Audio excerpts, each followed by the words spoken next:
Good afternoon, scholars, and welcome to week 5 of virtual learning.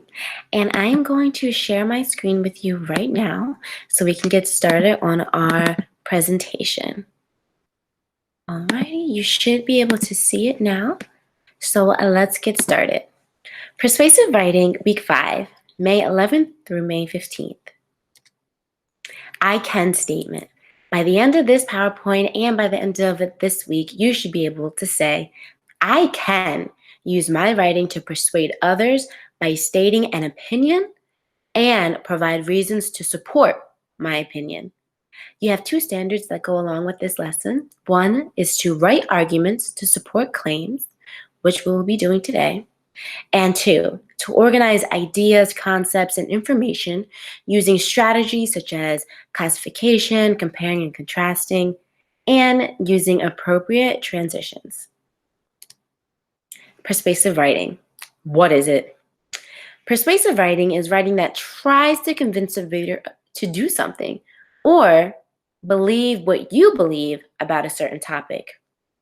Don't forget, you're trying to convince someone. You're either going to be for or against the topic. Persuasive writing can be used to support a cause.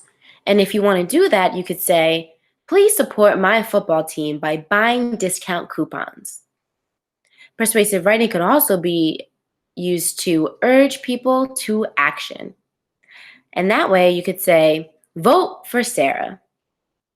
Persuasive writing can also be used to make a change. You could say, the principal should let us wear hats. And persuasive writing can be used to prove something wrong by saying, cell phones don't cause brain cancer. Moving on. Persuasive writing can also be used to stir up sympathy or to make someone feel bad. You could say, if you don't adopt this dog, it could have to live in a shelter.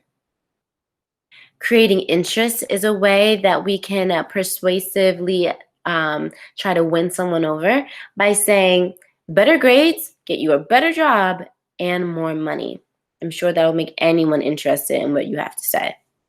And lastly, persuasive writing can be used to get people to agree with you by saying, I am sure you'll agree that Milky Way is the best candy bar. Moving on. Persuasive writing follows a certain format. Like your narrative writing, it does have an introduction with a hook. However, for persuasive writing, you are going to use a thesis statement, and we'll talk more about that later on. You'll also need a body where the argument is explained, your body paragraphs, as well as your conclusion paragraph, where your main points are summarized and reviewed, and the reader is left with something to think about. But first, you have to know your audience. Who are you writing this paper to, and who will be reading it? Your audience may be your friends, your teacher, your parents, your principal. You know that I will be reading your papers. And look at the last bullet point. It says, should you be casual or professional? We know since this is an academic work, it is going to be professional. Never should you be casual and use slang or talk or type as we talk. Sometimes we do that. But the best way to get over that is to just reread what you wrote and then correct anything that you think sounds a little casual, because this is a professional academic work. And second, you have to pick a side. The writer, you, must clearly state his or her position and stay with that position. You don't want to go back and forth between your essay debating topics. This is a persuasive essay. You have a side and you're trying to convince someone to believe what you believe. Generally, that position is stated in the opening paragraph or introduction. Then, number 3, you must do your research. In order to convince the reader, you need more than just an opinion. You need facts and examples to back up your opinion. So be sure to do the research. We will go over in a few weeks exactly what credible resources are and how to find them on the internet and how to properly cite them. 4, you have to make a plan. And for your 6-paragraph essay, The following are what you should include in each paragraph. Your first is your introduction, your hook, and your thesis statement. Later on in this PowerPoint, we'll talk about what exactly are thesis statements. Your second paragraph to your fourth paragraph are your three arguments. Your second, third, and fourth paragraphs are your three arguments that you stated in your thesis. However, the rest of the paragraph are going to be your supporting details. And number 5, show the counter argument and make an argument against it. So let's say you think that you should be able to wear hats in school. Your counter argument would be what the other side would think, how they believe that we shouldn't be able to wear hats in school. And then you make an argument against that. That's what your 5th paragraph is. And your 6th paragraph is just your conclusion. The do's and don'ts of persuasive writing. You can pause this slide now to really read the do's and the don'ts because I won't list every single one. I just want to highlight 4. For the do's, divide your essay into 6 paragraphs. You should have 6 full paragraphs for this essay. And the second, have a thesis statement in your introduction. And the third is to come up with 3 main points to support your argument. These will be your 3 body paragraphs. And the one don't that I want to highlight is please do not begin your essay with, "Hello, my name is, and I'm going to write about this." You don't need to tell us your name because you wrote it on the top of your paper anyway. And you definitely do not need to say, "I'm going to write about this." You could just say it. There's no need to provide that beginning part of a sentence when you can just full out say what you're going to be writing about. Let's move on. Thesis statements. Now, let's watch this quick video on thesis statements on YouTube. Give me one moment, and then we can watch. In order to write a successful essay, it is vital to formulate a clear, specific thesis statement. The thesis states the point of your paper. It tells the reader what your paper is about. Think of this thesis as a one-sentence summary of the essay. A thesis will have a topic and a claim. The claim tells the reader your attitude, your opinion, or your point about the topic. Finally, a thesis should include specifics about the points or the areas that you will use to explain your claim. Let's look at some examples. This thesis not only identifies the topic and the attitude, but it also identifies the 3 types of problems that will be covered in the essay. Here's another example. The thesis identifies the topic, the claim, and the 3 major points that will be used in the essay to support the claim. The thesis is the heart of the essay. Without a thesis, your essay will be as good as dead. In order to write a successful essay, it is essential to formulate a clear, specific thesis statement. Now that that is over, let's go back to our PowerPoint. Your thesis checklist. When you are writing your thesis, or when you're done writing your thesis, you should be able to say, "I can help readers understand what my essay is about." You can say, "I can provide evidence that will cite and back up my claims and opinions." I can have 3 topics that support my thesis, and these topics will be focused of the discussion per paragraph in my persuasive essay. I can guide paragraph developments, your topic, sentence, and details within my essay. You should be able to say, "I can make sure my topics are specific and can be supported by facts." And lastly, I can be restated within my thesis sentence in the concluding paragraph of the essay. Now, for clarification, that last one, I am saying that your thesis statement can be restated in the concluding paragraph.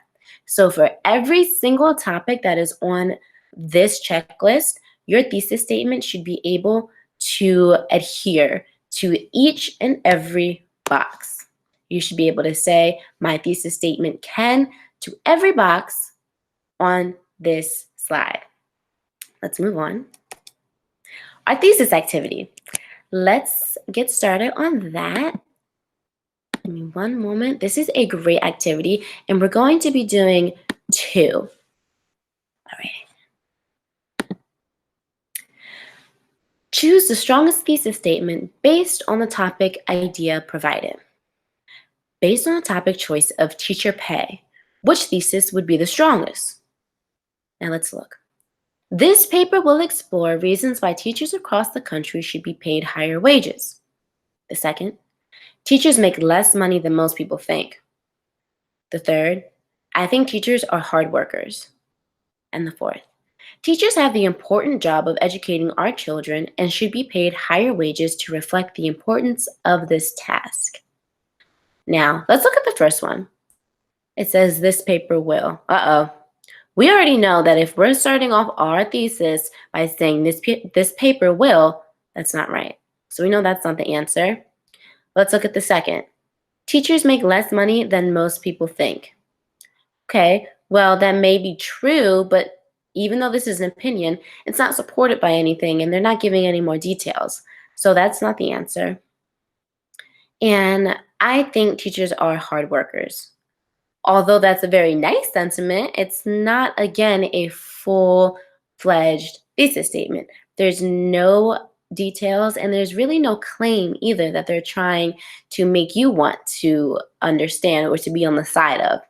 But if you were thinking number 4, teachers have the important job of educating our children and should be paid higher wages to reflect the importance of this task, if you thought that was the answer, you're correct. Because the claim is that teachers have an important job of educating. And that is also going to be fueled with the reason that that author thinks that they should be paid higher. The importance of that job and being paid higher go hand in hand to be a persuasive thesis statement.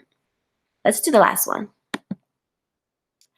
Based on a topic choice of vegetarian diets, which thesis would be the strongest?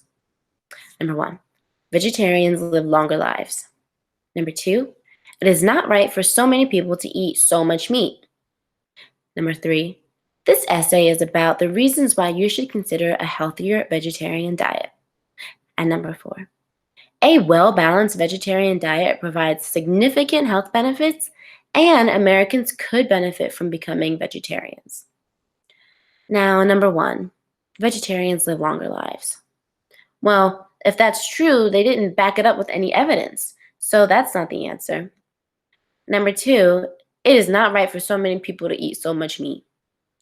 Well, that definitely sounds like an opinion, which is fine, but again, there are no details or no supporting facts to back up that claim.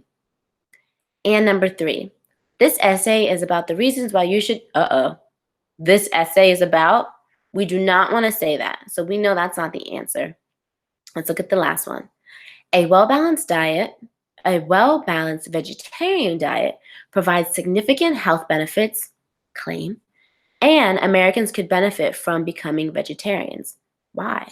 There's a lot in this thesis statement that makes the reader want to read more, makes a claim, and backs it up with a detail. So let's see if that's the right answer, and it is. Now let's go back to our PowerPoint and wrap this up.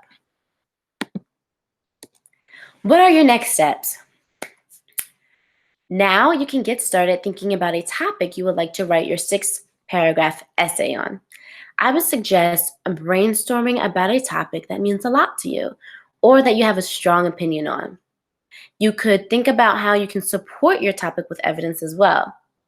And then you can get started on writing on your thesis statement. Now, before we leave, we're going to wrap this up by a review. I can use my writing to persuade others by stating an opinion and by providing reasons to support my opinion. So if you ever get stuck thinking about what topic or what you should write about, make sure that you go back to this PowerPoint on the last slide where you should be able to do the following. Use your writing to persuade others by stating an opinion, something that you believe, and by providing reasons to support your opinion. That concludes our lesson today on persuasive writing and thesis statements. Please let me know if you have any questions about that and reach out to me on my office hours any day between 12 and 2.